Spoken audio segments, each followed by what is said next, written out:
Shalom, selamat malam Gereja Rehoboth.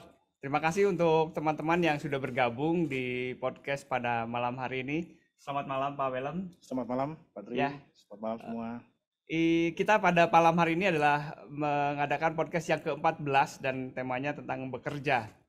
Ada sesuatu yang unik pada malam hari ini karena di podcast itu biasanya tidak pernah ada interaksi, tetapi malam hari ini kami memberikan ruang untuk saudara berinteraksi dengan kami dengan mengajukan pertanyaan-pertanyaan. Tapi nanti ya setelah pemaparan, kemudian kita juga berdiskusi, kita berbicara, lalu saya berikan kesempatan buat saudara untuk bisa berinteraksi dengan memberikan pertanyaan. Pertanyaan bisa dengan raise hand, nanti bisa langsung bicara karena kita menggunakan media Zoom juga.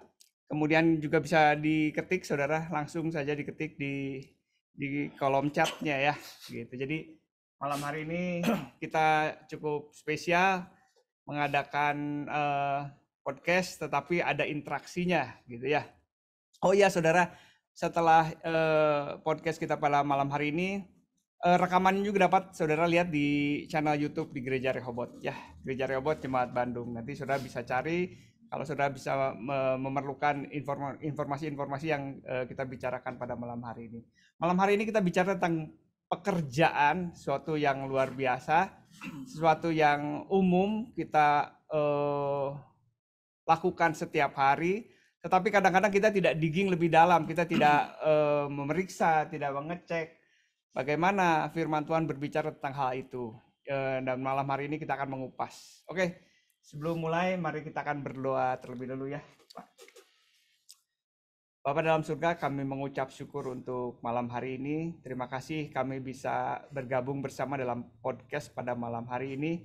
Biarlah malam hari ini juga Tuhan kami membawa jemaat pada level yang lebih lagi Tuhan, supaya mereka tahu seperti apa perspektif firman Tuhan terhadap segala sesuatu yang kami kerjakan dalam bumi ini Tuhan. Terima kasih kiranya Engkau memberkati podcast ini Tuhan, Engkau yang bekerja di tengah-tengah kami, biar Pak Welem yang jadi narasumber kami juga bisa menceritakan, membeberkan sesuatu yang lebih dalam lagi tentang pekerjaan pada malam hari ini. Kiranya kuat kuasa-Mu terus senantiasa atas kami Tuhan, di dalam nama Tuhan Yesus kami berdoa dan mengucap syukur. Amin. Amin. Saudara, kalau kita bicara tentang pekerjaan, ada banyak sekali anggapan-anggapan umum tentang pekerjaan yang kurang tepat ya, kalau saya katakan kurang tepat. Kita memandang pekerjaan itu seperti suatu kutukan gitu ya. Kita bekerja banting tulang, disebutkan seperti itu. Pekerjaan itu susah rasanya dan pekerjaan itu melelahkan, dan banyak orang yang menjadi stres dengan pekerjaan. Jadi apakah memang begitu pekerjaan itu? Nah, kita akan bahas ya nanti, saudara. Saya teringat dengan salah seorang guru di SMA, guru fisika, Pak Susilo, guru fisika saya. Ketika dia memulai membahas suatu mata pelajaran, dia selalu membongkar dengan menuliskan definisi. Nah, mungkin selama ini kita salah mendefinisikan tentang pekerjaan. Jadi kalau Pak Susilo mengajarkan ini tentang gaya, maka gaya disebutkan definisinya apa, listrik itu apa, dan lain sebagainya. Dan itu menempel di kepala saya bahwa untuk menjelajahi, untuk kita bisa membongkar sesuatu atau meneliti sesuatu, kita harus sama terlebih dahulu definisinya. Nah, nanti malam hari ini kita akan mendengar pemaparan dari Pak Welem, bagaimana pekerjaan itu, bagaimana posisinya, bagaimana Tuhan membuat pekerjaan itu dan lain sebagainya ya. Kita selama 10-15 menit ini kita akan mendengar Pak Welem akan menyampaikan sesuatu, memberikan gambaran singkat saja, mungkin tidak akan lengkap sekali karena luas sekali sebetulnya dunia pekerjaan, tetapi intinya kita akan bisa menangkap garis merahnya kurang lebih seperti apa. Ya, silakan Pak Welem. Jadi pekerjaannya seperti apa sih sebetulnya? Ya, memang kalau bicara tentang pekerjaan ya, kita melihat bahwa salah satu cara untuk kita bisa melihat sesuatu ya, atau mungkin kehidupan orang Kristen secara original, itu mungkin kita bisa mengacu kepada peristiwa sebelum kejatuhan. Itu mungkin adalah kondisi sebelum manusia jatuh ke dalam dosa. Itulah sebenarnya kondisi awal yang memang menggambarkan tujuan sejati daripada kenapa manusia diciptakan dan juga ada pekerjaan di situ. Nah, ketika manusia diciptakan, khusus dalam Kejadian pasal 1 ayat 27, 28, 29 di situ, Di situ dijelaskan bahwa Allah menciptakan manusia, lalu dia memerintahkan manusia untuk beranak cuculah dan bertambah banyaklah. Penuhilah bumi dan taklukkanlah itu. Artinya memang secara dasarnya Allah itu ingin manusia menciptakan peradaban, menciptakan sebuah budaya yang memang menampakkan kemuliaan Allah. Karena kan memang uh, ketika manusia diberikan kemampuan untuk menciptakan mengelola alam, dikatakan di ayat-ayat sebelumnya dibilang bahwa maka hendaklah kita menciptakan manusia menurut gambar dan rupa kita. Jadi ketika Allah menciptakan manusia menurut gambar dan rupanya, lalu kemudian manusia mengelola alam, menciptakan budaya, maka budaya itu harus mengekspresikan gambar dan rupa Allah itu sendiri. Nah, itu jadi itu tujuan semula. Jadi memang kalau kita lihat dalam Kejadian pasal 1 itu kan baru cuma 2 orang ya. 1 dan 2 lah ya. Dan 3 juga pas kejatuhan itu kan baru 2 orang. Tetapi sebenarnya Tuhan sudah memberikan maksud utama kenapa dia menciptakan manusia, yaitu membuat sebuah kebudayaan, membuat sebuah peradaban. Dan kondisi Kejadian pasal 1 itu sebenarnya kita bilang secara aktual, secara nyatanya itu memang belum nampak peradaban itu. Tetapi secara potensi itu sudah ada. Misalnya ketika Allah meminta manusia untuk beranak cucu, bertambah banyak ya. Beranak cucu bertambah banyak, kemudian taklukkanlah bumi gitu. Itu kan sesuatu yang nanti datang belakangan. Yeah. Tapi secara potensial manusia sudah diciptakan dengan kemampuan untuk bereproduksi sehingga bisa bertambah banyak, itu sudah ada.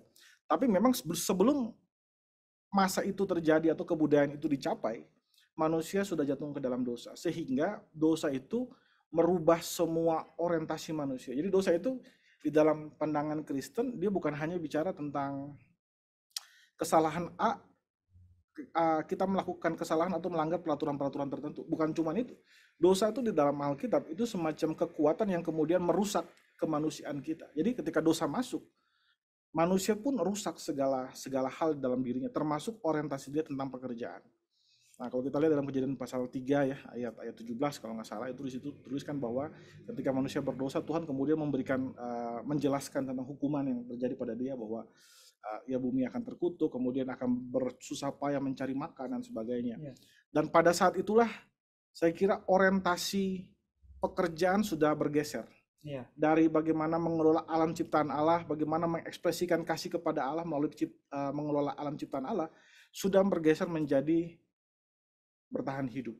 Yeah. Jadi pekerjaan kemudian bergeser dari tugasnya semula, dari tujuannya semula, kemudian menjadi bertahan hidup. Nah, itulah kemudian yang membuat pekerjaan itu, kalau kita lihat sampai sekarang ya, ada begitu banyak pekerjaan-pekerjaan juga yang mungkin kita lihat itu pekerjaan yang memang dihasilkan dari keadaan berdosa itu. Nah, ketika Yesus datang, Yesus menebus manusia. Yesus bukan hanya membuat manusia bisa masuk ke dalam surga saja. Nah, kebanyakan orang berpikir bahwa Yesus datang, saya percaya kepada Tuhan Yesus, kemudian saya selamat, saya masuk surga, cuman itu saja. Tapi bukan itu saja. Kristus datang, kemudian Kristus mengembalikan kita kepada tujuan semula kita. Tujuan semula kita apa? Yaitu membuat peradaban yang mengekspresikan kemuliaan Allah di dalam dunia yang sekarang kita tinggal ini. Nah, jadi kalau kita lihat sebagai orang Kristen, ketika kita bekerja, sebenarnya orientasi pekerjaan kita bukan lagi ya cari uang, kemudian bukan lagi bertahan hidup, bukan, tapi untuk mengekspresikan kemuliaan Allah melalui pekerjaan yang kita kerjakan. Nah, nanti pada puncaknya semua pekerjaan kita di dunia itu ya, nanti kan sebenarnya kan kita sekarang itu kan sudah mengalami masa di mana kerajaan Allah sudah datang. Kerajaan Allah ketika Yesus datang itu kan kerajaan Allah sudah datang. Yesus berkata bahwa ketika engkau melihat aku, sesungguhnya kerajaan Allah sudah hadir di tengah-tengah kamu. Nah, tapi kita belum mengalami kerajaan Allah yang penuh.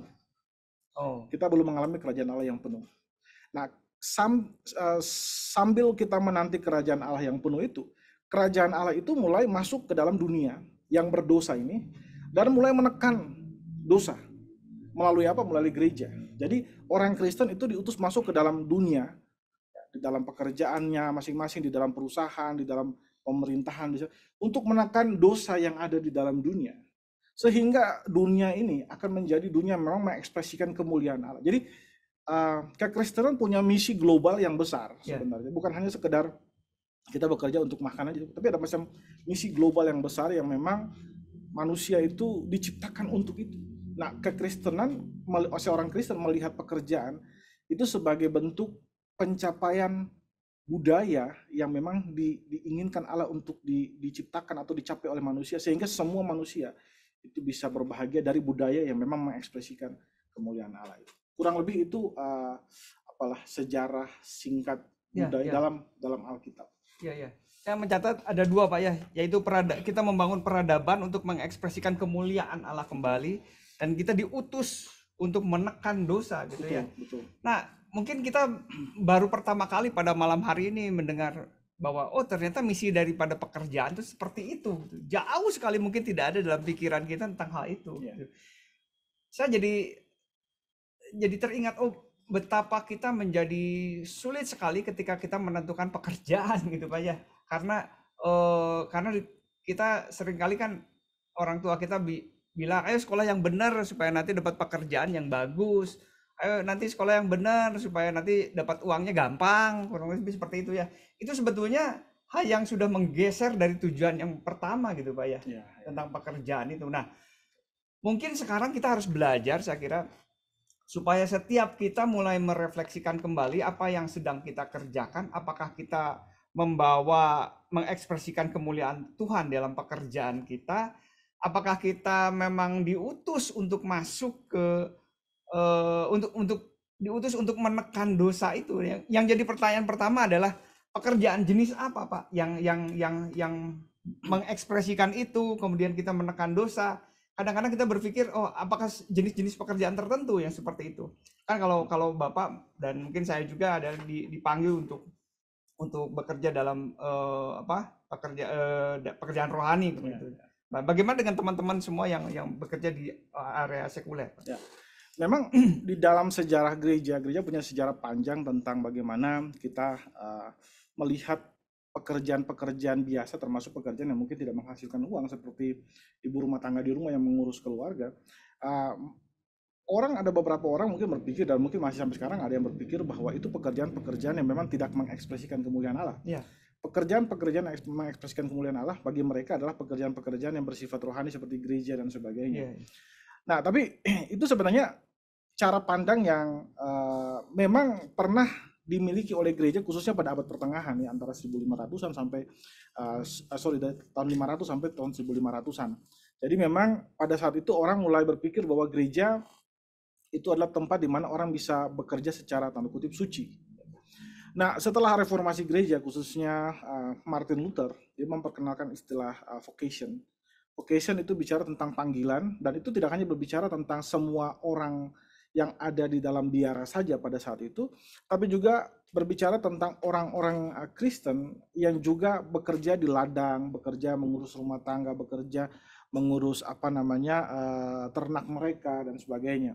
Nah, pekerjaan-pekerjaan itu pun adalah pekerjaan-pekerjaan yang mengekspresikan kemuliaan Allah. Bahkan kalau kita lihat dalam Kejadian pasal 1 ya, pasal 2 gitu, kita melihat di sana bahwa pekerjaan pertama yang Adam lakukan untuk Tuhan itu bukan berkhotbah gitu kan. Memang nggak ada orang yang dikhotbahin juga pada saat itu, tapi setidaknya kita melihat di situ bahwa dia mengelola alam ciptaan Allah, dan itu merupakan salah satu bentuk mengekspresikan kemuliaan Allah. Jadi mungkin secara garis besar aja bahwa pekerjaan yang memang mengekspresikan kemuliaan adalah pekerjaan yang pertama itu yang sesuai dengan talent yang Tuhan kasih ke kita.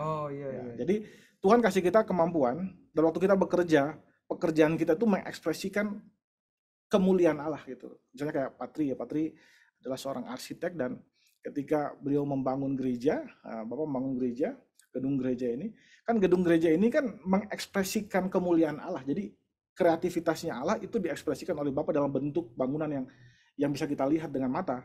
Padahal kreativitas Allah itu kita nggak bisa lihat. Memang dalam alam bisa, tapi dalam melalui hasil karya Bapak, kreativitas Allah itu pun bisa bekerja. Jadi ada yang bilang bahwa bekerja itu seperti topeng. Jadi Allah yang bekerja di balik karunia-karunia rohani atau karunia-karunia talenta, karunia-karunia budaya lah ya, karunia-karunia budaya seseorang. Dan kemudian ketika kita melihat hasil pekerjaan mereka, kita tidak lihat topengnya juga, kita juga melihat orang pribadi di belakang topeng itu, yaitu Allah itu sendiri. Jadi kurang lebih seperti itu. Nah, kalau pekerjaan saya kan tidak melulu membangun gereja, saya banyak sekali membangun rumah biasa gitu, Pak. Nah, saya melihat kemuliaan Allahnya dari sisi apa, Pak? Pekerjaan itu kan setidaknya itu ada fokusnya kepada 4 hal, dan saya kira walaupun kita bagi dalam dimensi 4 hal itu, tapi sebenarnya semua saling terintegrasi. Pertama, pekerjaan itu untuk Tuhan, untuk Tuhan. Kemudian pekerjaan itu juga untuk mengekspresikan kasih kita kepada sesama. Kemudian pekerjaan itu juga bisa juga mengekspresikan diri kita. Jadi kalau kita bekerja, kadang-kadang kita bisa tahu, oh saya tuh bersyukur saya diberikan anugerah seperti, jadi saya mengenali diri saya. Kemudian bekerja juga bicara tentang bagaimana kita mengelola alam. Jadi saya kira memang biasa penekanannya memang beda-beda. Misal kayak di gereja itu kan kita lebih banyak fokus kepada yang pertama, yang kepada Allah. Tapi pada saat yang sama pun kita bersinggungan dengan manusia, yaitu orang-orang percaya yang ada dalam gereja. Lalu pada saat yang sama pun kita juga berinteraksi dengan diri kita sendiri sebagai seorang yang Kristen yang memang diciptakan Tuhan. Kemudian saya punya talenta dan sebagainya. Dan pada saat yang sama pun mungkin saya berinteraksi dengan alam, karena kan kita kan tidak beribadah di sorga, kita beribadah di bumi. Dan kita berinteraksi dengan alam pada saat kita beribadah. Itu cuma contoh saja.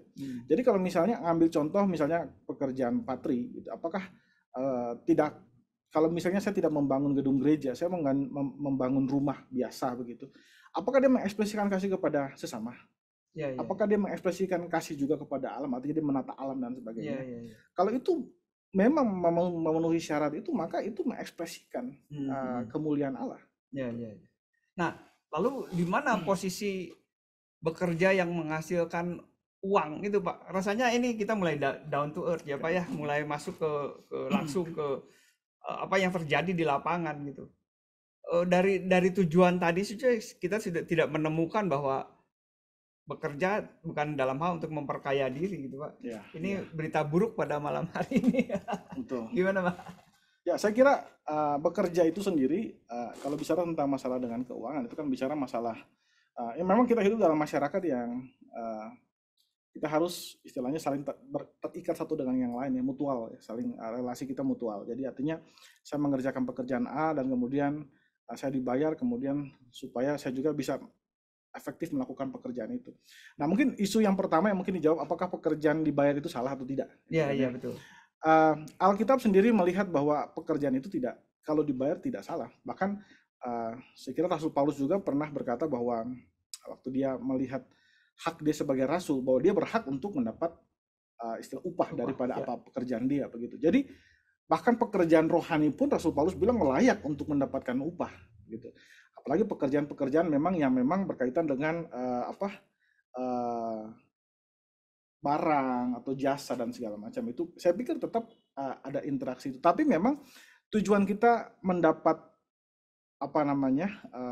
uang dari itu bukan tujuannya untuk mengumpulkan kekayaan, tapi tujuannya supaya pelayanan kita menjadi efektif, kemudian tanggung jawab kita juga sebagai, misalnya sebagai seorang ayah, kalau saya bekerja di perusahaan, ya saya dibayar. Kenapa? Saya punya tanggung jawab untuk menghidupi keluarga saya, dan tanggung jawab saya untuk menghidupi keluarga saya itu adalah cara Allah merawat keluarga saya melalui pekerjaan saya juga. Gitu. Jadi kita tidak melulu bicara tentang kena mentang-mentang kita untuk Tuhan dan untuk sesama, akhirnya udahlah nggak usah dibayar, nggak juga merugi gitu ya. Nggak juga gitu kan, nggak juga. Jadi kita tetap harus melihat bahwa pekerjaan itu mengekspresikan kemuliaan Allah, dan orang yang mendapat hasil pekerjaan kita pun wajib untuk mengekspresikan kasihnya kepada kita dengan cara misalnya membayar, sehingga kehidupan sebagai sebuah peradaban ini saling terkait satu dengan yang lain, itu bisa mutual. Nah, sebenarnya di awal-awal sebelum uang ditemukan itu kan ada barter. Seorang petani tidak harus beternak supaya dia bisa makan daging, dia cukup barter. Tapi uang kemudian menjadi alat tukar yang mungkin tidak harus pakai barang, tapi pakai uang aja yang lebih netral begitu. Dan saya kira itu adalah sistem yang memang diciptakan oleh manusia dalam kreativitasnya, yang itu juga mengekspresikan kreativitasnya lah, kemuliaan Allah. Jadi saya kira kita tidak menghindar untuk bilang bahwa uang itu salah. Alkitab sama sekali tidak pernah mengatakan untuk kita membenci uang, tapi cinta akan uangnya yang dibenci. Saya kira itu, Pak. Kita jadi bisa kaya nggak nih Pak? Atau kaya bukan pilihan dari tujuan tadi Pak gitu? Bukan salah satu dari tujuan tadi gitu Pak? Atau bagaimana nih kita melihat kekayaan melalui pekerjaan yang kita kerjakan Pak ya? Ya, ini memang isunya jadi kekayaan ya. Ya, Jadi ya, sebenarnya eh, mungkin kalau kita lihat ya, eh, kenapa orang bisa kaya di ketika dia melakukan satu pekerjaan kemudian dia diberikan kekayaan cukup banyak begitu.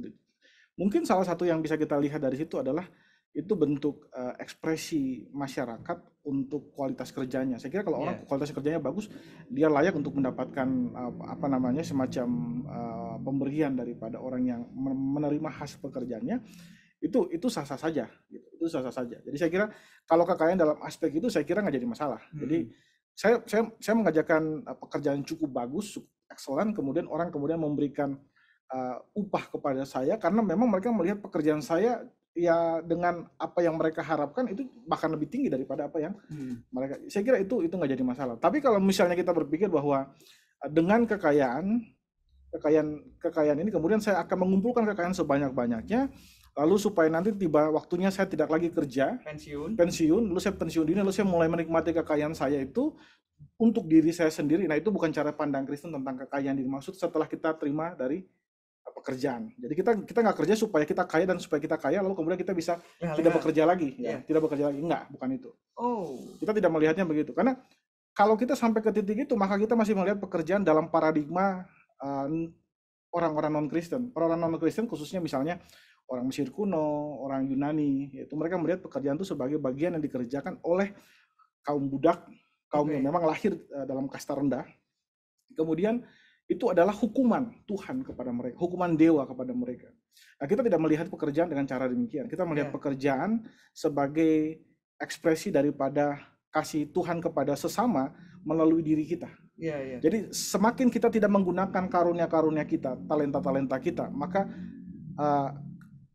berkat Tuhan kepada orang lain itu semakin tidak tersalurkan melalui karunia kita. Jadi saya kira seperti itu. Jadi rasanya anak Tuhan. Nah, gimana dengan orang-orang yang sudah pensiun, Pak? Apakah dia bisa berkontribusi, masih bisa berkontribusi gitu ya dalam mengekspresikan kasih kepada sesamanya gitu atau? Ya saya kira Tuhan itu kan meminta kita memberikan kontribusi sesuai dengan potensi ya. Dan kemampuan kita. Nah, kalau misalnya orang sudah masuk masa-masa pensiun, itu kan ada beberapa kemampuan yang mungkin tidak lagi sama pada saat dia muda, kan sudah menurun. Dan dia bisa masih tetap memberikan kontribusi di dalam level kemampuan dia pada saat itu. Gitu. Jadi sampai kapan? Sampai dia meninggal sebenarnya. Sampai dia meninggal, kemampuan itu masih ada, dia masih terus punya tanggung jawab untuk mengekspresikan kasih Allah kepada sesama melalui karunia yang Tuhan kasih kepada dia. Jadi masih jawabannya masih. Jadi malam ini agak strict juga tentang kekayaan tadi, Pak ya. Jadi mungkin justru itu yang orang tua kita sering dengung-dengungkan gitu ya. Ayo jadi kaya, sekolah yang rajin, jadi kerjanya mudah, dapat uangnya banyak supaya cepat pensiun seperti itu ya.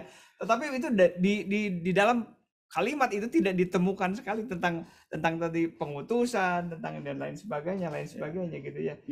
Itu selfish banget gitu ya. Tapi mungkin juga karena ya kebanyakan orang tua kita, misalnya saya dengan Kodri kan kurang lebih orang tua kita mungkin lahir pada zaman di mana Indonesia baru merdeka gitu. Jadi transisi dari masa penjajahan itu ke masa di mana kita menjadi masyarakat merdeka itu agak belum maksudnya paradigmanya belum selesai bahwa mereka melihat bahwa pekerjaan itu adalah pekerjaan orang yang terjajah sebenarnya. Bahkan dulu kan kalau kita lihat dalam film-film misalnya ya menir-menir itu dia pakai payung, dia jalan-jalan lalu kemudian pribumi para pekerja itu petik daun dan sebagainya. Jadi itu konsep yang mungkin ditanam dalam mereka bertahun-tahun sehingga pada saat mereka mulai punya keluarga, punya anak, ada harapan-harapan yang mereka inginkan kepada anak mereka. Kamu sekolah yang baik supaya apa? Supaya minimal kamu jadi kayak menir itulah. Kamu engkang kaki, yang lain bisa. Jadi ya mereka melihatnya dengan begitu. Tapi saya kira itu kita nggak bisa juga menyalahkan dalam pengertian itu sesuatu yang enggak. Mereka hidup dalam masa di mana kondisinya seperti itu dan kemudian cara orang melihat pekerjaan seperti itu. Oke. Malam hari ini kita mendapat sebuah perspektif yang baru tentang pekerjaan, Pak. Saya sebetulnya senang sekali kalau kita mulai meneliti bagaimana pekerjaan kita sehari-hari gitu ya. karena saya di bidang bangunan, banyak sekali teman-teman yang dimintain untuk dapat proyek gitu Pak. Tapi bangunannya bangunan anti pijat gitu Pak ya. Dia tidak membangun bangunannya. Kadang-kadang ada beberapa teman yang jadi subkontraktor untuk interiornya, untuk listriknya, untuk sound systemnya di dalam gitu ya. Mereka juga cerita kepada saya dan mereka juga sebetulnya dalam hati kecilnya bergumul. Bagaimana dengan walaupun mereka tidak tahu tentang panggilan itu, gitu ya, mereka tapi anak Tuhan dan mereka bergumul. Bagaimana nih? Kayaknya pekerjaan saya kok support ke area-area yang justru berdosa seperti itu. Bagaimana Pak kita menyikapinya? Ya, pertama suatu pekerjaan mungkin kita bisa apa namanya bisa lihat ke jenis pekerjaannya dulu. Suatu pekerjaan dikatakan sesuai dengan kehendak Allah, gitu ya. Jika memang pertama itu ya dia mengekspresikan yang tadi itu ya kemuliaan Allah, dia mengekspresikan hal lain. Terus kemudian yang kedua, ketika kita hadap dalam dunia yang berdosa ini, ya, dunia yang berdosa, misi utama kita adalah kerajaan Allah itu diwujudkan. Yeah. Caranya adalah kita menekan dosa. Kita menekan dosa dan semua ekspresinya melalui pekerjaan kita. Oh. Nah, jadi kalau misalnya ya, ambil contoh misalnya kasus kayak tadi yang Bapak sampaikan itu, sekarang aspek menekan dosanya di mana ketika dia mau berpartisipasi dalam membuat gedung atau bangunan yang panti pijat seperti itu kan. Jadi betul. Aspek itunya di mana? Justru atau aspek itu justru membuat dosa semakin merajalela. Jika kita berpartisipasi dalam membangun itu, maka dosa semakin merajalela. Maka sebenarnya kita bilang bahwa itu bukan pekerjaan yang Tuhan inginkan saya kerjakan. Meskipun saya adalah seorang profesional dalam bidang arsitek misalnya. Tapi itu bukan bagian yang memang Tuhan inginkan saya kerjakan. Jadi arsiteknya sendiri nggak jadi masalah. Tapi untuk job itu kita mungkin berpikir lagi. Karena kita berpartisipasi di dalam bagaimana dosa mengekspresikan dirinya. Dan kemudian bagaimana orang terikat oleh dosa seperti itu. Kemudian punya tempat di situ. Untuk semakin diikat. Nah saya kira kita nggak berpartisipasi dalam model seperti itu. Ini ada partisipasinya untuk menekan dosanya, Pak ya. Nah, untuk kasus saya tadi adalah dengan cara menghindarinya, gitu ya. Nah, ada kasus-kasus lain adalah di tempat pekerjaan saya, bos saya menekan. Berapa waktu lalu ada di Sharon kita juga ada kasus-kasus seperti itu. Nah, apakah saya harus meninggalkan pekerjaan itu? Oh iya. Jadi ada dua kasus yang mungkin agak berbeda, Pak. Iya. Pertama kita lihat dulu kan tempat kita bekerja itu gimana. Jadi apakah pekerjaan kita itu sesuatu yang legal atau tidak? Kalau legal sebenarnya kita kerja saja, begitu kan, secara hukum tidak ada masalah. Tapi memang ada individu di dalam perusahaan itu atau di dalam tempat kita bekerja, ada mungkin juga orang yang dikuasai oleh dosa dan kemudian mereka menekan kebenaran dengan kemudian mereka melakukan hal-hal yang mungkin sewenang-wenang, tidak manusiawi, tidak adil dan sebagainya. Nah, tapi harus ingat bahwa orang Kristen itu kita memang diutus di tengah-tengah dunia yang berdosa. Alkitab bilang kita seperti domba di tengah-tengah serigala. Dan ketika kita berhadapan dengan budaya seperti itu, maka jangan mengharapkan terlalu banyak damai sejahtera dari mereka. Kita damai sejahtera memang dari Tuhan, tapi untuk kasus itu mungkin tidak. Itu sama seperti orang Kristen, ini ekstrimnya orang Kristen yang kemudian menjadi misionaris, dia pergi ke tempat yang memang sekelilingnya tidak ada orang Kristen di situ, bahkan mereka membenci orang Kristen. Nah, ketika orang Kristen ini mulai menyampaikan firman Tuhan, dia mungkin akan dimusuhi. Itu kasusnya sama, modelnya sama dengan yang kasus itu. Jadi ketika dia menyampaikan firman Tuhan, mungkin tidak dalam pengertian Yesus Tuhan dan sebagainya, tapi nilai-nilai kerajaan Allah seperti kebenaran, keadilan dan sebagainya, pada saat dia sampaikan, itu mungkin orang akan memberikan reaksi dengan menekan. Dosa itu akan selalu menekan kekudusan. Tapi orang Kristen kalau kita pergi daripada kondisi seperti itu, maka dosa akan semakin merajalela di situ. Saya ingat beberapa waktu lalu, waktu saya membaca satu buku tentang politik di Indonesia, ada seorang Kristen, kurang lebih periode setelah kemerdekaan, dia bilang begini, memang pada saat itu dia masuk ke dalam politik, dan orang banyak kemudian mencibir dia, kenapa kamu masuk dalam politik? Bukankah politik itu kotor? Lalu dia kasih statement yang menurut saya bagus, dia bilang, karena politik itu kotor, maka saya harus masuk ke situ. Karena kalau saya tidak di situ, politik itu akan dibiarkan kotor aja terus. Orang Kristen diutus ke dalam dunia yang kotor supaya dia bisa membawa nilai-nilai kerajaan Allah di dalam situasi itu. Jadi kurang lebih seperti itu. Itu jangan keluar gitu ya dengan komunitas yang seperti itu. Ya, kalau masalahnya itu ya, kalau masalahnya memang karena memang ada nilai-nilai saya bertentangan dengan nilai-nilai lokal di situ, karena saya Kristen kemudian nilai-nilai ini kurang, itu saya pikir ya kita jangan lari dari situ. Tapi kalau masalahnya yang lain mungkin berbeda lagi. Tapi untuk itu enggak. Ya. Saya pikir sebenarnya enggak. Kalau kasus saya sih tidak mungkin, saya tetap ada di situ lalu saya menekan dosanya. Gimana kalau saya berkontribusi, rasanya susah sih kalau kasus yang saya tadi ya. Tapi kasus yang ini jadi sangat berbeda gitu ya. Nah, sebetulnya peran gereja dengan umat Tuhan ketika menekan dosa itu gimana sih Pak? Gitu kan. Ini yang harus menekan dosa itu gereja atau umatnya gitu kan. Pak Welon juga pernah cerita tentang kemiskinan gitu Pak ya. Ini kemiskinan itu akibat dari dosa gitu ya, karena ada orang-orang yang tidak mengenal Tuhan lalu membuat keputusan-keputusan yang salah, ada orang-orang yang serakah yang membuat distribusi dari berkat itu tidak sampai merata semuanya karena ada orang-orang yang salah gitu. Nah, siapa yang bertugas untuk menekan orang-orang ini ya, termasuk dalamnya ada di perusahaan tadi, ada orang-orang yang bekerja dengan memang jahat seperti itu gitu ya. Siapa? Itu tugas gereja atau tugas jemaat sih sebetulnya? Ya, jadi sebenarnya mungkin kita bisa membedakan dulu ya antara tadi gereja dan jemaat. Jadi sebenarnya di dalam Alkitab tidak ada pemisahan yang seperti itu. Karena jemaat itu bahasa aslinya kan eklesia. Eklesia itu kemudian diterjemahkan jadi bahasa Portugis igreja. Dan kemudian itu kita sebut dengan gereja. Jadi jemaat dan gereja itu sama sebenarnya.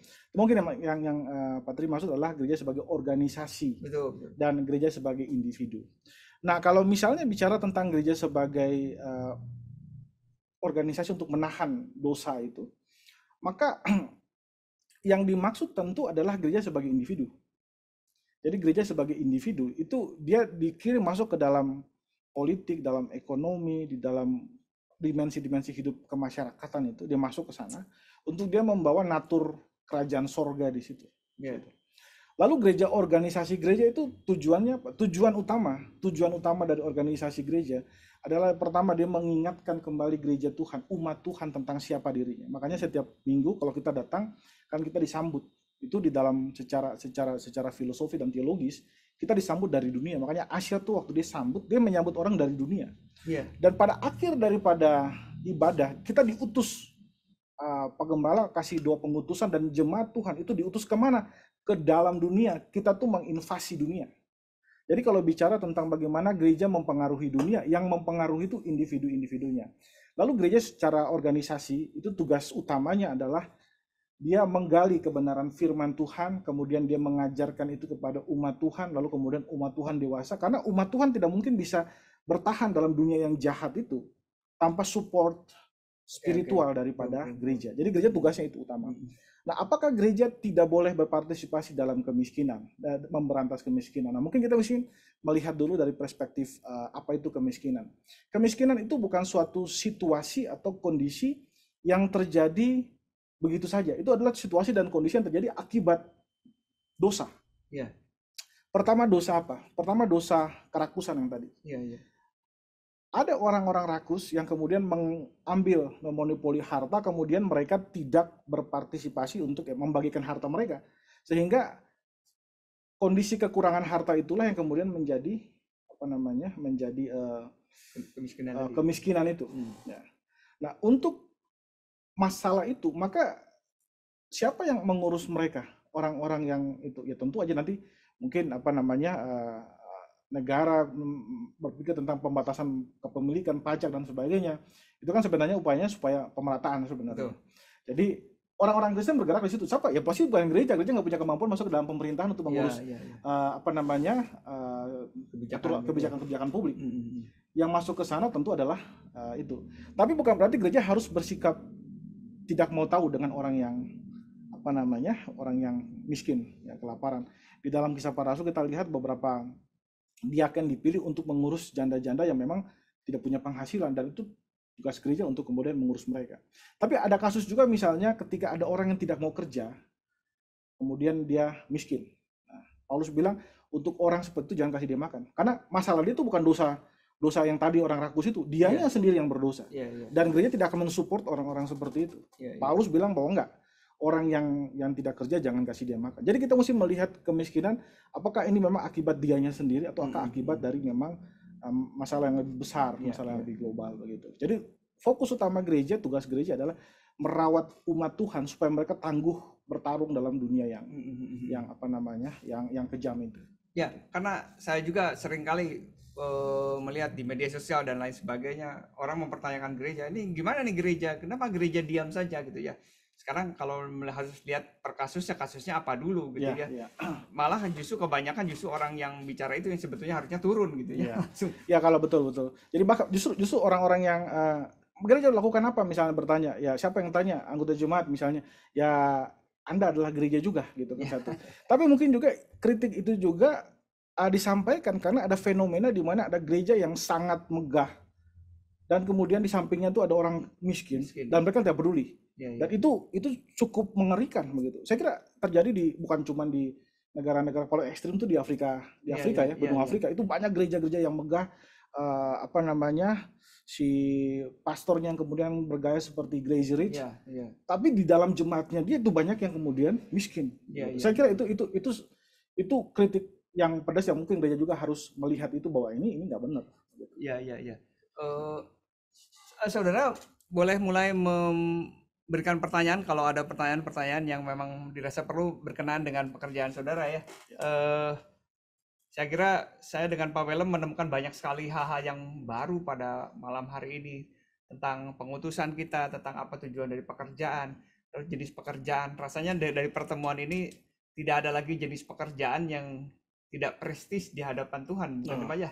Karena Tuhan bisa mengutus kita di mana saja untuk bisa memberikan kontribusi kepada kasih kita kepada sesama kita, mengekspresikan kepada untuk Tuhan juga, gitu, penyembahan kepada Tuhan. Jadi saya kira pekerjaan bukan lagi adalah sebuah kutukan gitu ya.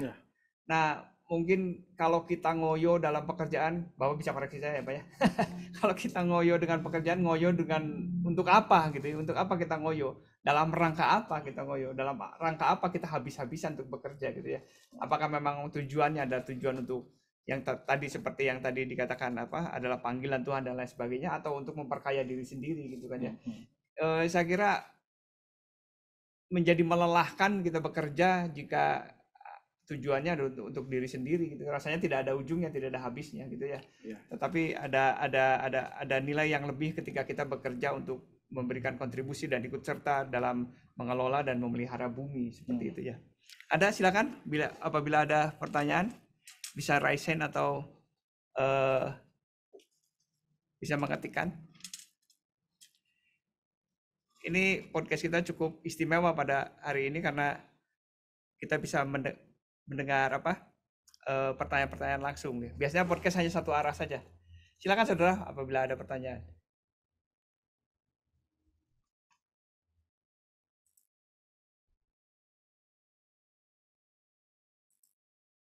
Mantap. Rasanya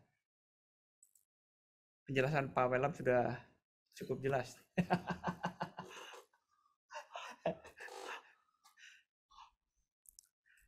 Nah, Pak Willem, saya pengen tahu nih, jemaat juga perlu tahu bagaimana kalau Bapak kan bekerja di bidang pelayanan. Agak bingung ini Bapak itu pelayanan atau bukan?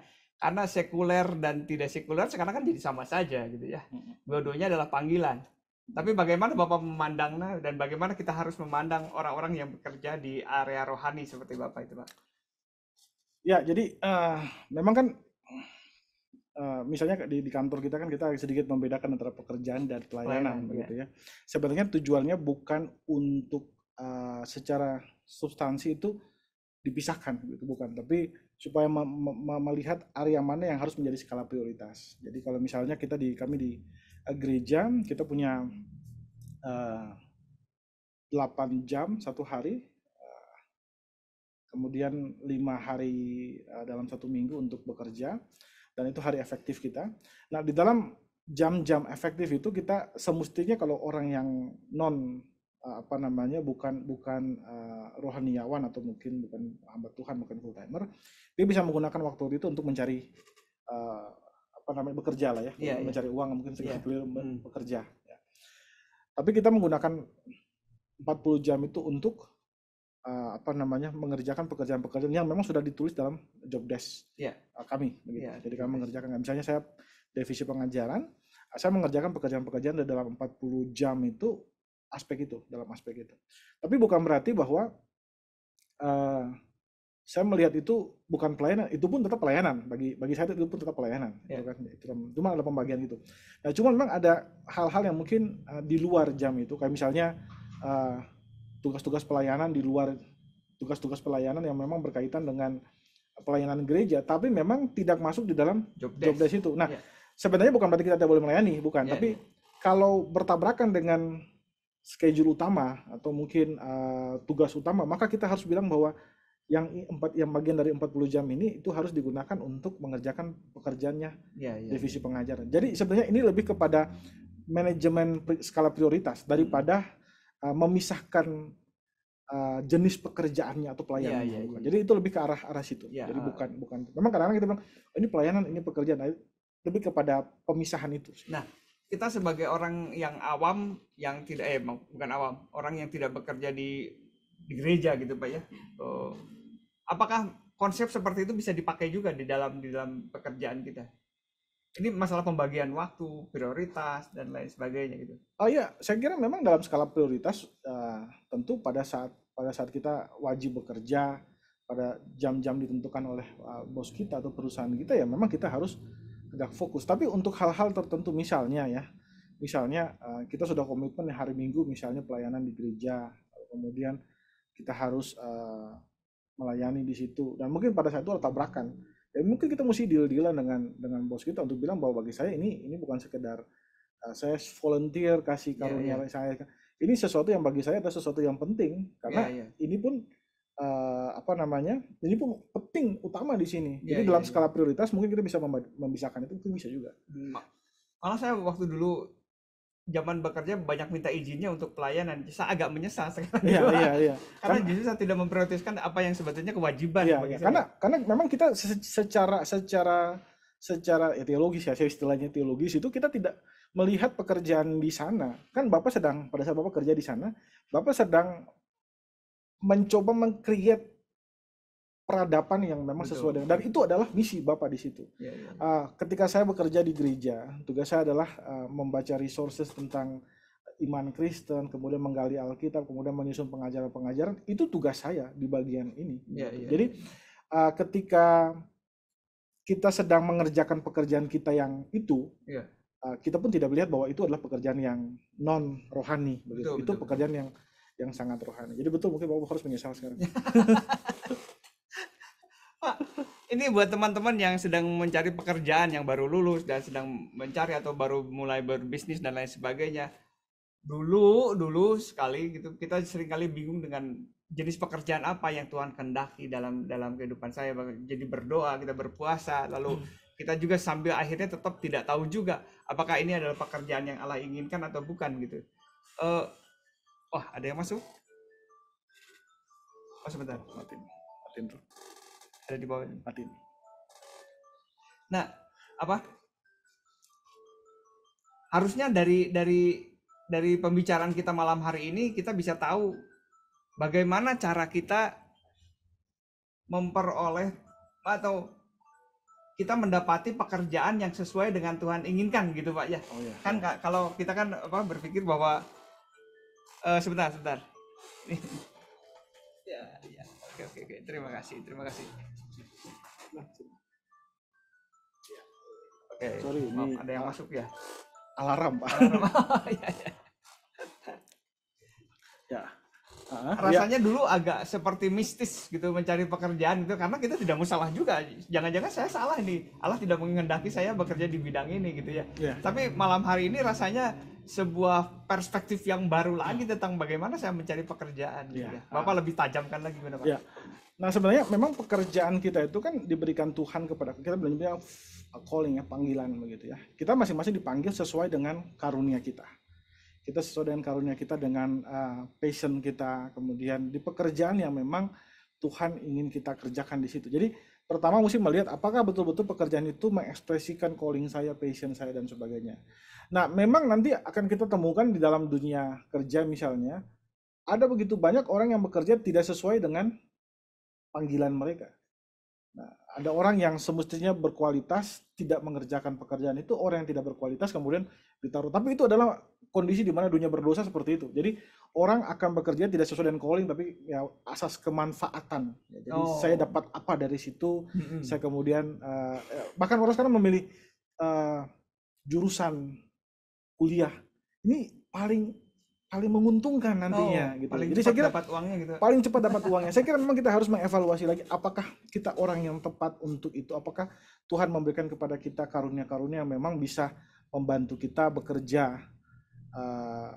maksimal di dalam bidang itu. Jadi pertama mungkin kita melihat bahwa itu maksimal, apakah betul-betul itu dari karunia itu sesuai dengan karunia kita atau tidak. Terus kedua, kalau bicara tentang damai sejahtera, ini kan seringkali orang bilang, saya tidak damai di situ. Nah, hati-hati untuk bicara tentang damai sejahtera berkaitan, tentu kalau dengan Tuhan, iya, itu penting. Kalau kita bekerja dalam satu tempat, lalu kemudian kita dipaksa berbohong dan segala macam, dan kemudian kita tuh sudah bergumul untuk tetap hidup dalam kebenaran, tapi kemudian kita terpaksa harus melakukannya karena tekanan-tekanan itu, lalu hubungan kita dengan Tuhan menjadi nggak beres, lalu damai sejahtera kita mulai pudar, itu tandanya bahwa kita harus mengevaluasi pekerjaan kita. Tapi kalau misalnya kita di dalam tempat kerja kita, lalu kita dengan sesama kita, teman kerja kita, ada clash begitu, lalu kita kehilangan damai sejahtera, karena mereka ada di situ kemudian, tapi damai sejahtera kita dengan Tuhan itu oke aja, hubungan kita dengan Tuhan itu baik saja, tapi hubungan kita dengan mereka bermasalah. Saya kira itu bukan alasan untuk kita pindah kerja.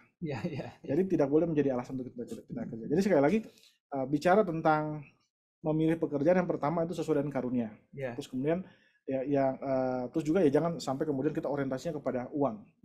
Uang itu penting untuk dalam pengertian kita melihat mereka bagaimana mereka menghormati karunia dan segala macam. Tapi kita juga harus ingat bahwa kita sedang hadir di tengah-tengah dunia yang berdosa, dan tugas kita adalah membuat peradabannya Allah di tengah-tengah dunia yang berdosa ini bersama dengan orang-orang yang masih jatuh ke dalam dosa dan pengaruh dosa yang begitu kuat mengikat mereka. Jadi saya kira kita pun harus sadar bahwa kita hidup dalam dunia seperti itu. Seharusnya malam ini jadi membuat kita menjadi lebih simpel tentang pekerjaan, Pak ya. Tidak sejelimet itu ternyata, bahkan untuk memilih pekerjaan pun menjadi sangat gampang sekali gitu ya. Banyak teman-teman yang bilang bahwa wah, pada kenyataannya tuh gereja dan dunia itu, rohani dan pekerjaan itu tidak bisa nyambung gitu ya. Antara yang satu, kalau rohaninya bagus, kita hubungan dengan bagus, pasti bisnis kita jelek, dan sebaliknya kalau mau bisnisnya bagus, kita harus meninggalkan Tuhan. Betul. Nah, ini sikap yang seperti apa, Pak, jika seperti ini? Ya betul, ini apa namanya, saya kira ini sering kita jumpai ya, orang yang kemudian bilang, oh kalau kamu mau profesional, kamu harus lepas apa namanya iman kamu. Ketika kamu masuk ke dalam dunia profesional, tidak ada iman di situ. Tapi ini cara pandang yang sebenarnya dualistis ya, dalam pengertian dualisme dalam pengertian dia memisahkan antara tugas dia sebagai seorang Kristen dan tugas dia sebagai seorang pengerja. Nah, kita tidak boleh hidup dengan sikap seperti itu. Alkitab bilang bahwa kamu adalah seperti serigala di tengah-tengah domba di tengah-tengah serigala. Bukan domba yang kemudian berubah jadi serigala ketika dikepung oleh serigala. Identitas kita adalah tetap seorang domba. Domba. Nah, jadi bagaimana cara kita menyikapi? Yang pertama adalah ingat bahwa kita adalah orang Kristen. Itu identitas pertama kita. Kita adalah orang yang dipanggil Tuhan, dikuduskan, itu identitas pertama kita. Lalu kemudian yang kedua adalah kita adalah seorang profesional. Jadi misalnya Patri adalah seorang Kristen, itu identitas pertama. Kemudian setelah itu Patri menjadi seorang arsitek. Jadi kekristenan Patri itu mempengaruhi arsiteknya Bapak. Betul. Cara Bapak menggunakan karunia-karunia Bapak sebagai seorang arsitek itu dipengaruhi oleh panggilan Bapak sebagai umat Tuhan. Jadi membuang apa namanya identitas kita itu sama saja kita berpartisipasi dalam dunia yang berdosa untuk membuat dosa semakin merajalela. Dan itu bukan apa yang dikehendaki Tuhan sebenarnya. Oke, itu menarik sekali bahwa saya adalah seorang Kristen yang pedagang, saya adalah seorang Kristen yang memiliki pekerjaan jasa dan lain sebagainya. Bukan pedagang yang beragama Kristen. Bukan. Gitu ya. Waduh, keren sekali. Ada yang raise hand katanya, Pak. Oh iya. Sebentar. Silakan Bu Evelyn. Ternyata Bu Evelyn. Selamat malam, terdengarkah? Terdengar bagus ya, silakan Bu Evelyn. Saya mau bertanya tentang konsep Sabat ya. Yang saya tahu Sabat itu kan salah satu untuk kita beristirahat dari pekerjaan kita. Dan saya juga baru dapat satu pengertian bahwa Sabat itu adalah waktu untuk penyembuhan atau pemulihan, gitu ya. Jadi maksudnya dari pemulihan fisik, emosi dan lain-lain setelah 6 hari kita bekerja. Biasanya secara umum kan kita mengambil Sabatnya tuh hari Minggu, begitu ya, dengan tujuan untuk istirahat, pemulihan dari pekerjaan sekuler lah kalau boleh bilang, pekerjaan di dunia kita. Tapi yang terjadi ketika kita semua para aktivis, para pelayan, kita semua sibuk juga hari Minggu dan kelelahan dengan hari Minggu, dengan semua pelayanan, dan akhirnya Minggu malam kita mengakhiri hari Minggu malam pun dengan kelelahan, dan besoknya juga udah harus kerja lagi. Bagaimana pendapat atau masukan mungkin dari Pak Wellen tentang konsep Sabat kita, terutama kita yang pelayanan ya, yang aktivis ya. Jadi 6 hari sudah bekerja full, hari Minggu ceritanya waktu istirahat, waktu Sabat, tapi kita juga aktif di gereja, kita juga full di gereja, dan kelelahan juga hari Minggu, dan Senin sudah bekerja lagi. Bagaimana dengan konsep Sabatnya begitu? Terima kasih. Ya, terima kasih Bu Evelyn. Ya, oh ya, oke, jadi pertanyaannya mungkin takutnya yang direkam mungkin tidak bisa dengar ya. Jadi mungkin saya ulang pertanyaannya adalah bagaimana konsep Sabat bagi orang yang Kristen yang khususnya mereka juga terlibat dalam pelayanan. Itu kurang lebih konsepnya seperti itu. Dan karena mereka hari Sabtu juga kadang-kadang latihan, lalu hari Minggu juga kemudian pelayanan gitu, sehingga Sabatnya mereka tidak ini. Nah, yang pertama memang Sabat itu betul dia diberikan untuk kita istirahat, karena memang manusia memiliki batasan, jadi kita punya batasan. Nah, tapi memang dulu ya, saya kira di Eropa dulu hari Sabat itu digunakan untuk bergereja. Kemudian orang menggunakan itu untuk bergereja, tidak memikirkan hal-hal pekerjaan, lalu kemudian mereka komitmen untuk bergereja. Nah, setelah nanti dunia Barat itu kemudian tidak lagi menjadi sangat Kristen, bergereja itu sudah tidak lagi mereka lakukan atau mungkin sudah disampingkan begitu, mereka mulai mengatur dengan liburan, ya, dengan liburan dan sebagainya. Nah, saya kira sekarang juga mereka sudah dunia kerja juga sudah mengatur kurang lebih ada 5 hari untuk bekerja, lalu kemudian 1 hari mungkin untuk ya istirahat, 2 hari untuk istirahat bagi yang mungkin yang ini ya. Tapi hari Sabtu itu biasanya juga bisa digunakan untuk mungkin ya me time lah, kita sekarang bilangnya me time ya. Nanti hari Minggu juga baru bisa bergereja. Nah, sebenarnya kalau saya bilang sebenarnya di antara negara-negara yang di mana kita menjadi minoritas, kita ini adalah orang Kristen adalah salah satu orang yang cukup berbahagia sebenarnya. Karena waktu ibadah kita diliburkan. Oh iya. Kemudian kita pun dikasih kewajiban hanya bekerja 5 hari. Betul. Jadi hari Sabtu masih bisa kita gunakan untuk meeting. Jadi sebenarnya kita ini sangat beruntung tinggal di Indonesia. Jadi kita masih bisa itu. Nah, tapi persoalannya betul tadi yang Ibu Evelyn sampaikan, ada banyak orang Kristen juga yang memang mereka karena melayani hari Minggu, hari Sabtunya harus latihan gitu. Nah, saya kira memang harus diatur. Harus diatur supaya dia tidak sampai ke titik di mana ya burn out ya. Jadi kemudian dia menjadi capek, kemudian saya kira melayani dalam keadaan capek pun tidak akan ada tidak manfaat juga bagi kita juga, tidak juga manfaat bagi keluarga. Jadi saya kira mungkin harus diatur. Tapi mungkin untuk kondisi-kondisi ekstrim saya nggak tahu ya, mungkin keterbatasan pelayan dan sebagainya, mungkin kita bisa pikirkan tentang regulasi dan sebagainya, atau mungkin kelengkapan, ya mungkin tidak terlalu lengkap atau bagaimana gitu. Saya kurang begitu tahu detail persoalannya, tapi kalau mungkin pengaturannya saya kira bisa diatur dengan cara demikian. Jadi pertama memang Sabat itu sebenarnya Sabat itu bukan hanya buat kita rest sih. Jadi itu pun pemaknaan yang diambil setelah Eropa tidak lagi menjadi sangat Kristen. Nah, kemudian orang mulai itu jadi saya buat rest. Tapi sekarang kan kita dikasih 2 hari istirahat ya, secara normal. Meskipun ada juga yang ada yang hari Sabtu dan ada yang hari Minggu. Hari Minggu biasa untuk tetap ke gereja, sedangkan hari Sabtu biasanya untuk quality time dengan keluarga. Iya. Sebenarnya kita sangat ini sih, sangat. Ya, Sabat juga kan kalau saudara adalah seorang pengusaha, saudara juga harus memberikan istirahat kepada para pekerja lainnya yang tidak memperlakukan mereka seperti budak kan. Seperti itu juga gitu ya. Iya, betul. Ada batas. Maaf. Oke. Saya kira itu. Bu Evelyn ada lagi? Silakan kalau belum puas. Cukup Bu Evelyn?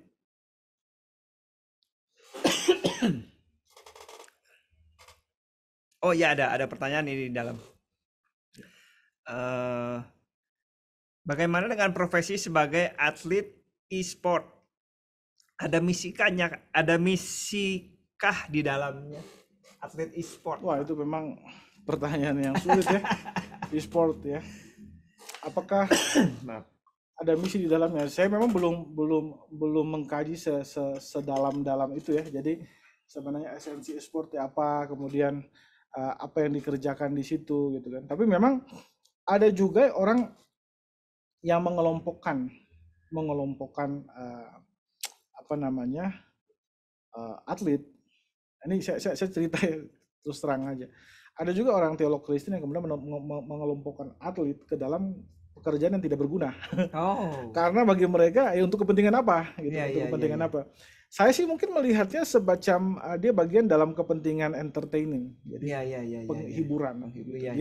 Dia masuk ke hiburan. Jadi kayak kita nonton tanding orang main bola dan sebagainya itu mungkin dia masuk ke dalam hiburan gitu. Jadi apa yang kontribusi mereka ya psikologi. Kita dihibur gitu. Jadi hiburan ya menghibur sama dengan aktor, sama dengan pemain. Iya, betul. Jadi mungkin digolongkan ke situ. Tapi mungkin kalau teman-teman nanti mungkin membaca atau mungkin mendengar ada teolog-teolog tertentu yang melihat bahwa itu pekerjaan yang sama sekali tidak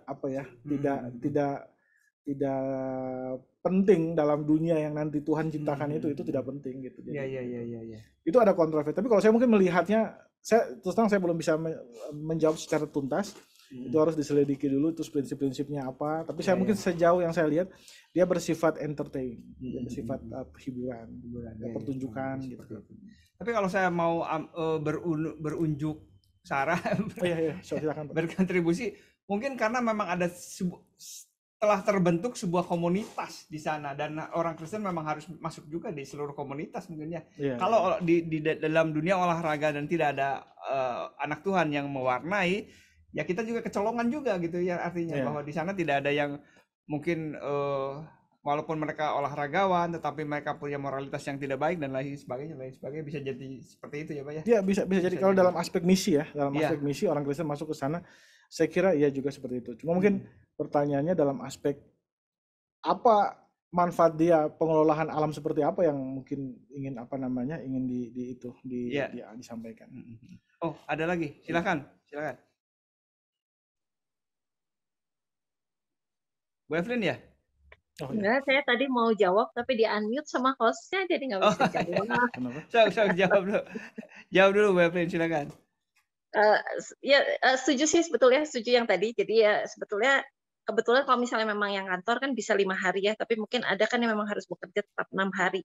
Dan hari ke-7 tetap kelelahan gitu di gereja. Tapi mungkin memang solusinya tadi Pak Welem pikirkan juga. Jadi kalau kan kebanyakan yang ikut di sini juga aktivis juga ya, jadi pengurus juga. Jadi mungkin kita perlu mempertimbangkan juga untuk kelelahan para aktivis begitu dalam melayani kegiatan hari Minggu ya, nggak bisa juga terlalu dipadatkan gitu karena mungkin itu memang sahabatnya mereka karena 6 hari mereka bekerja kan masih konsepnya sebetulnya secara umum kan bekerja tuh 6 hari kan karena hari ke-7 Tuhan beristirahat begitu kan konsepnya masih 6 hari bekerja Pak gitu. Kalau memang yang di instansi yang 5 hari bisa bekerja ya itu masih bersyukur, Sabtu bisa libur, Minggu bisa full lagi.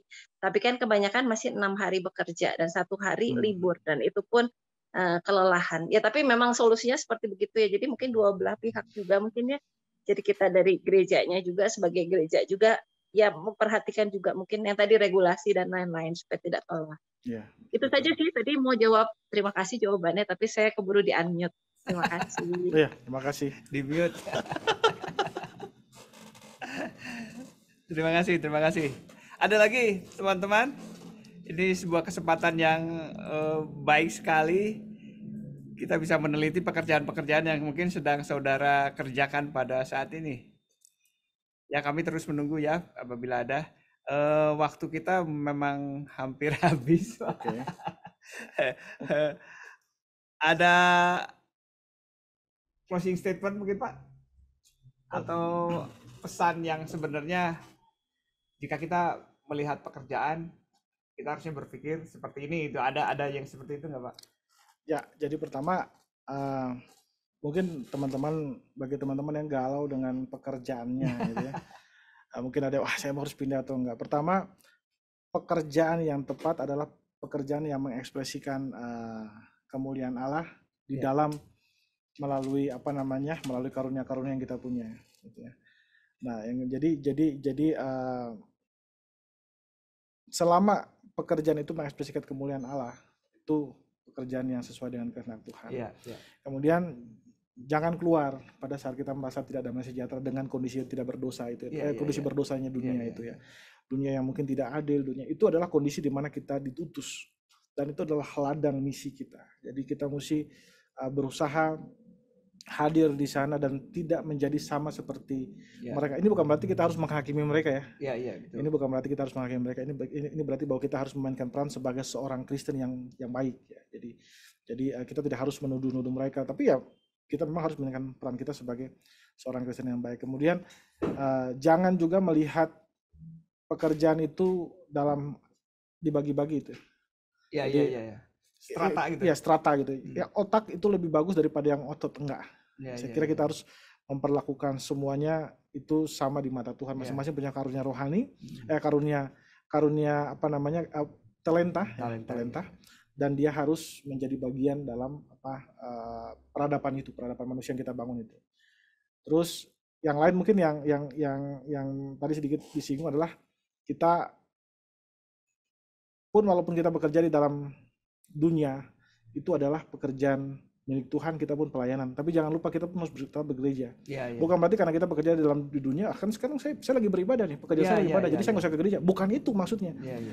Pada saat kita tidak bergereja, maka kita terputus dengan komunitas rohani yang Tuhan tentukan untuk menghidupi kehidupan rohani kita. Maka kita akan hanyut. Itu hanya tinggal tunggu waktu, kita akan jadi sama seperti serigala. Jadi kita harus tetap terhubung dengan gereja lokal, rutin untuk beribadah, berkumpul dengan saudara seiman, rajin membaca Alkitab, hidup terkoneksi dengan Tuhan, supaya kita bisa betul-betul efektif menjadi garam dan terang di tengah-tengah dunia pekerjaan kita. Saya kira seperti itu. Saya menemukan bahwa terakhir-terakhir ini pembicaraan tentang marketplace, tentang anak-anak Tuhan yang dipanggil untuk di dunia kerjanya makin kencang Pak gitu ya. Saya lihat setahun 2 tahun ini kok makin kencang gitu ya. Makanya kita membuat podcast tentang hal ini. Saya pikir kalau setiap anak Tuhan terlalu sibuk di gereja juga menjadi masalah gitu Pak ya. Dia tidak membuat karya, bahkan sepertinya pengutusan itu tidak terjadi dalam kehidupannya, sibuk aja di gereja gitu, tapi dia hampir tidak peduli dengan dunia kerjanya. Tapi Bapak tadi membalanskan dengan orang yang di luar pun harus tetap terkoneksi dengan gereja, harus tetap beribadah dan setia, dan selanjutnya. Terima kasih, saya kira cukup untuk malam hari ini. Kita sudah 1 jam 3 menit. Terima kasih untuk teman-teman yang sudah memberikan waktunya, sudah berpartisipasi dan bisa menemukan, menggali apa yang kita gali dalam podcast kita malam hari ini. Kiranya ini jadi berkat buat kita dan kita bisa lebih nyaman gitu ya Pak, nyaman bekerja dan melayani Tuhan di bidang apapun, dimanapun Tuhan membuang kita, supaya kita juga mensejahterakan kota yang kita tinggali ini melalui karya kita dalam dunia kerja gitu ya. Terima kasih Pak Welem, terima kasih untuk jadi narasumber kami. Saudara, kita akan tutupi, kita akan sudahi podcast kita pada malam hari ini. Nanti Pak Welem akan pimpinan doa ya. Baik. Terima kasih teman-teman. Baik, kita berdoa.